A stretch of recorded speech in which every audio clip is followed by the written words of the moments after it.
Hi, this is season 3, episode 19 of You Started It. My name is Daniel Fernandes. You are you. We are all unique, and Osho was definitely on to something. I don't know if you feel the same way, but I think I've settled into this pandemic now. There's a certain sense of normalcy to it. I think it has a lot to do with the fact that I'm productive again. Like in between the podcast and my Zoom shows, I'm so busy, my mind is at peace. Like my apartment right now is my home, office, gym, comedy club, lounge bar, the works. Dude, the Zoom shows are going so well. They're making me super lazy. Like, I don't have to take a flight. I don't have to check into a hotel. I don't have to take a cab to go to the club. Right now, I just take a shower, do my hair, put my t-shirt on, and I do a show. Like, in fact, it's going so well. I'm in no rush for a vaccine to be found. I'm like, guys, take your time, yeah. Make sure you conduct clinical trials extensively. But please have the vaccine ready by 15th August 2024.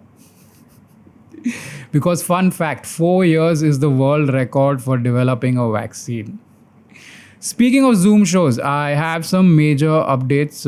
We have tickets for tonight's India show of HOTBOX. It's at 8 p.m. Link in the description. Noticed how I said India show of HOTBOX?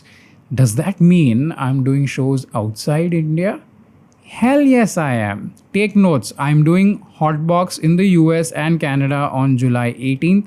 I'm doing Jokes from the Vault in the UAE on July 24th. So if you're in countries like Oman, Kuwait, and Bahrain, you can join in as well. I'm then doing Jokes from the Vault in the UK and Europe on July 25th. By the way, I'm doing all these international shows without a visa. Who's the player now, huh? I have shows in India as well this week. HOTBOX on July 17th, Jokes from the Vault on July 18th, and You Started It live on July 19th. Tickets for all these shows are available in the video description. Oh, by the way, I bought a new lamp. Check this out. It's really nice, isn't it? Like, you're well into your 30s when you get excited by purchases of home fixtures. Like, this is from IKEA. Yeah, that's the brand that makes you pay them for assembling their products. So yeah, every time I look at the lamp now, I feel like an adult. Like I'm doing something with my life. Like I keep like playing with the switches and stuff. It's damn cool, dude. By the way, I just got an update that Vikas Dubey, a criminal wanted for the murder of 8 policemen in UP, among other crimes, was arrested and then killed by the police in an alleged encounter. This is the first time since 2014 where Vikas हाथ में आया लेकिन मारा गया. Alright, let's see who's been up to no good. Okay, this is a news report from the Hindustan Times. Check this out. India returnee test COVID-19 positive in New Zealand, escapes isolation to go shopping. Wait, let me pull up this report. I want to read this. A 32-year-old man who recently returned from India and tested positive for the deadly coronavirus on Wednesday will be charged with absconding from a managed isolation facility in Auckland to go to a supermarket. The man, New Zealand's latest new case of COVID-19, escaped through a fenced area from an isolation facility about 6:50 p.m. on Tuesday. I hope you're visualizing this as I'm reading it. It's a lot more fun that way. The man whose identity was not immediately known came from New Delhi on July 3rd. Of course, he's from Delhi. But wait, isn't international travel from India banned? How did he get on a flight to New Zealand? There are no commercial flights as far as I know. Unless he wanted something specific that was only available in New Zealand and he was like, Mummy, मैं supermarket जा रहा हूँ New Zealand में. ठीक है पुत्र, पापा का plane लेके जाना. Okay, so what we know now is that this guy from Delhi, whose name we don't know, so let's call him Bablu, wanted something from a supermarket in New Zealand, so he took Papa's plane and went there. They tested him at the airport. He's COVID positive, so they put him in isolation. Let's read on to see what happened next. The man, Bablu, appeared to have made a spur-of-the-moment decision and dashed through a gap where fencing was being replaced. A security guard was observing the area but confused the man with contractors working on the fencing. Dude, that's so racist. He's a brown man, must be fixing something. What the fuck, dude? The man, Bablu, may have spent 20 minutes in the supermarket on Victoria Street West, and he returned of his own volition 70 minutes after leaving. Cool, okay. So he got to the supermarket, picked up whatever he wanted. We still don't know what he wanted, and went back to the facility. Goes on to say he will be charged and now faces up to a 6-month jail sentence or a $4,000 fine. Okay, so long story short, man from Delhi steps out of his house, faces jail sentence or massive fine. Yeah, that sounds about right. Although I don't think it makes sense to send him to jail because the security guards there will think he's come to fix the Wi-Fi and then let him out. Damn. A couple of days back, I was talking to a friend of mine from Hong Kong who was telling me about the new security law that China has passed. It's pretty messed up, dude. Among other things, the law curbs freedom of speech and the right to protest. So basically, if you say shit about China, they will fuck you up. Okay, they can prosecute you, and the maximum sentence for breaking the law is life imprisonment. That's fucking crazy, dude. And I was telling my friend that I'm so tempted to go to Hong Kong just for one gig where I will tell just one joke. Okay, I'll get up on stage and I'll go, I bet you miss the British now. And then run to the airport. And then he tells me, apparently, if you talk shit about China, even if you're not a citizen of the country, you could be anywhere in the world, and they could seek your extradition and prosecute you. So basically, China wants to not only control what their own citizens are saying about the country, they want to control what citizens around the world are also saying about the country. I don't know how to say this in Mandarin or Cantonese, so I'll just say fuck you instead. All right. And based on last week's episode also, I said a lot. I don't think I can ever visit China or Hong Kong ever again. Like, dude, even if I'm on a flight that's remotely close to that country, I will just knock on the pilot's door and be like, bro, can you please not fly over Chinese airspace? Like, just take a ride. Just take a ride. Ride se chala na. It's a scary country, dude. China is damn scary. Like, I hear stories about political climates in other countries now.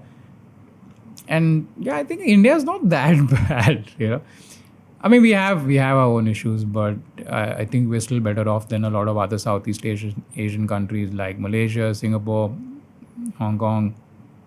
So yeah, enjoy it while it lasts. What else do I have?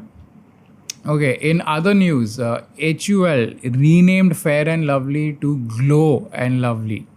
And in one swift move, eradicated decades of regressive marketing and exploitation of people's insecurities. Now, because it's Glow and Lovely, people will no longer aspire to have fair skin. Instead, they will now aspire to be street lights, table lamps, and shiny disco balls. In fact, as a promotional activity, they sent me a few samples to try out. So I have applied some of this Glow and Lovely cream before we started recording. Can you notice anything different about my face? I think they missed the trick with this whole rebranding, like something's definitely a miss. I think they should have added a tagline and gone, Glow and Lovely, क्योंकि public चूतिया है. Dude, I don't know how they got away with this for so many years. This is literally a product that does not work, and they have made millions of dollars off of it. Like, if fairness creams really worked, India would be a country full of white, brown people. That's right. I said white, brown people. A white, brown person is a person who has a white face and a brown body. You figure out how that happened and let me know in the comments. Fairness creams are the religion of cosmetic products. Like, they give you hope, but nothing really happens. Also, what the fuck is Glow and Lovely? It has no ring to it. The name makes no sense. It's like saying, hey man, Laurel and Hardy is not working anymore, so let's change it to Pankaj and Hardy. Like even Fair and Handsome has now become Glow and Handsome. Okay, first of all, how can a cream make you handsome? Okay, bro, if you're ugly, stop wasting your time applying cream on your face. You should be spending your time making a lot of money. Money is the cure for ugliness. Okay, why isn't Arnab talking about this? It doesn't make sense. Yeah. But to be fair, HUL didn't create the demand for fairness cream. The demand was already there. They just exploited it. Okay, we created the demand. We, for centuries, cultivated this idea that fair is better. And I think what went wrong when we perpetuated this idea was that we didn't drive home the reality that comes along with the many myths of fair skin. So let me try and fix that. Okay, here are some of the myths and realities of fairness. Fair skin makes you good looking. Yeah, just as much as not wearing a mask during a pandemic makes you intelligent. Fair skin gets you a great job, which over a period of time turns out to be a fairly mediocre job that keeps you stuck in a rut for years until you realize that there is so much more to life, but then it's too late because retirement is around the corner. Fair skin gets you a nice husband, but not necessarily a nice marriage, because you see, people change over time and compatibility runs slightly deeper than melanin. Hmm? If you marry a fair skinned person, you will have a fair skinned child. Maybe. But that child will still grow up to be an annoying little shit, and at some point, you will wish that you had adopted a cat. This last one is sort of the foundation for our obsession with fairness. Right? Fair skinned people are superior, dark skinned people are inferior. If you're someone who believes that, I just want to point out that the reason why the most favorite part of your body has the darkest skin tone is to remind you not to be a dick. Coming back to HUL, I think if they really want to push this new idea of glowing skin, they need to improve their research, because there are a lot of mavericks out there who claim that the secret to glowing skin is human sperm. I'm not making this up. Okay, I don't make the rules, I just make the product. But if this does turn out to be true, then I can guarantee you HUL will cash in on this and launch a product called Blow and Lovely. You figure out where that cream needs to be applied. I don't know. Okay, let me take a question from a fan. Okay, this one was in my Instagram DM. Hang on, let me pull it up. Hey Danny, really love your podcast. I try to watch it as much as I can. Thank you. Can you talk about why relationships suck in your next video? I'm having my first real breakup after 5.5 years of dating someone. We became really toxic for each other. I've always loved your advice on relationships, albeit controversial. It's funny, and looking at it now, it's also true, even though I didn't agree then. Thanks. See, buddy, I know what I'm talking about. Okay, you may not agree. Everyone watching right now, you guys may not agree, but there is a lot of truth to what I'm saying, because I've seen my share of ups and downs when it comes to these things, dude. Okay, why do relationships suck? Or rather, why do a lot of people think relationships suck? You hear this a lot whenever you're speaking to people about, dating or love. And a lot of people will say relationships suck. And an equally proportionate number of people are still trying to get into one. So let me see if I can give you a different perspective. Okay, relationships don't suck. People do. We expect too much every time we fall in love, and these expectations play a big role in why we eventually feel that relationships suck.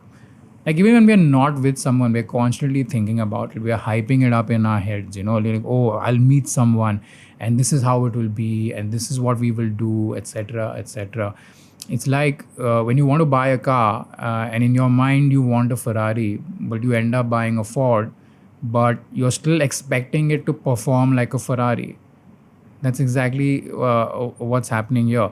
I think what we're doing wrong is the romanticizing of this idea of forever. Like every time we get together with someone, we at a very subconscious level believe that this is going to last for a very long time. So we always expect the relationship to succeed. Yeah, you're like, yeah, I love her, she loves me, we use Glow and Lovely, so this is going to go very well. But I don't think it's as simple as that. There are too many variables. What we should do when we get together with somebody is expect the relationship to fail. So that way you're okay with either outcome. Like it's like that thing where you don't expect something to happen, but when it does, it's a pleasant surprise. I think every relationship is an attempt at trying to be with someone. Like people who are dating often say, we are together. You're not. You're trying to be together. It's a daily process. It's two people constantly trying to share a life together in whatever way they can. And let me tell you, it is hard. Okay. Nobody talks about the hard work. It's hard enough just being by yourself. And now, when it's two people trying to create a world of their own, it is definitely going to be so much harder. Relationships are a lot of work and little sex, but we always expect it to be the other way around. So when people say, relationships suck, it stems from the disappointment about how hard it is to be in one, which is why the last phase before you break up, when the arguments and the fights are at their peak, is this basically you going, why is this not working? We're supposed to be good together. You're so confused. And this feeling that relationships suck peaks when you have to deal with a breakup, because now there's more work to be done. A relationship doesn't end when you break up with your partner. A relationship ends when you deal with that breakup and get over it. Breakups are emotional food poisoning, and because that's the last part of being in a relationship, it also tends to be the part that you remember the most. So it has a negative association that we tend to apply to the entire process of being with someone. So what I'm trying to say is the last part of the relationship sucks. The other parts are fine. Also notice that we tend to say this the most after we've broken up or we're just newly single. Like, relationships suck, dude. They don't get into one, relationships suck. Like, I think it's a defense mechanism where you don't want to put yourself in that situation again where you could get hurt. But deep down inside, we're all suckers for punishment. So eventually we'll be like, chal fir se karte, dekhte kya hota hai, Because relationships after a point become a habit. I also feel age and time are very important factors. Like if you're in your 20s and you're interesting, you will most likely have more breakups. So if you emotionally budget yourself to go through the pain, it won't feel all that sucky, so to say. So to manage that thought in your head that relationships suck, here are a couple of things that you can do. Right? Number one, have a realistic approach. We're together today. We may not be together tomorrow. I'll be fine either way. This is something you really need to believe. And number two, read the signs. Don't wait till it's too late. If it's going well, keep going. If it's not, just go, hey, I don't think this is working. Please return all the gifts I gave you. I'm going home. And then you cry over it for 3 months and then start all over again and reuse those gifts. So yeah, that's about it. I think I'm going to wrap up this episode now. I hope you guys had fun. Don't forget to like this video, subscribe to my YouTube channel, share this on your social media. There's a pay as you like option if you want to pay for the podcast. The link is in the description below. Don't forget to give me suggestions for future episodes. If you're doing that, please keep your suggestions as specific as possible. Sometimes I get stuff that's very vague. So if you have a specific question or a thought about something you're going through, it could be about dating, love, college, career, mental health, politics, fitness, whatever it is, keep it as specific as possible. Also, don't forget, I'm doing a bunch of live shows this month. The most immediate one is tonight. There are tickets available for HOTBOX. It's a crowd work show. Again, ticket link in the description. Check out all the other shows I'm doing as well. They're in different parts of the world, so you can tune in from wherever you live. All right, so this was a lot of fun. Thank you so much for tuning in, guys. I'll see you again next week for a brand new episode. My name is Daniel Fernandes. Take care. Goodbye.